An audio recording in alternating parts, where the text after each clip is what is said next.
The man bit down on a grenade in front of an officer, and the nearby soldiers instantly tensed up. To ease their tension, the man immediately performed a circus act with the grenade. He then took a German honor medal from his mouth.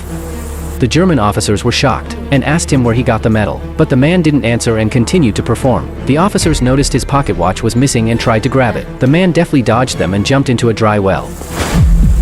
The officers were confused. Suddenly, a hand reached out from the well, and several soldiers pulled him out. The officer was about to scold him, when the sound of the pocket watch suddenly rang out. The man had used a clever trick to put the watch back on the officer. The man's performance was intended to attract the German soldiers' attention, and make them lower their guard. He was actually a Soviet captain. They had just captured a German colonel and were about to retreat, when they discovered the German army was about to execute several Soviet girls. So, the man grabbed a ladder and performed another circus act on the roof. The difficult maneuvers stunned everyone. Even the German officers applauded him. The adjutant urged the man to come down, but he remained still and continued to perform, buying time for his teammates. At this point, the officer finally became alert, seeing the medal. He remembered the missing colonel, and again asked about the origin of the medal, threatening to hang the girls if the man didn't answer. At the same time, the Soviet snipers hiding in the woods were ready for battle. The Soviet captain gave the signal to attack. He jumped from the roof and lay motionless on the ground.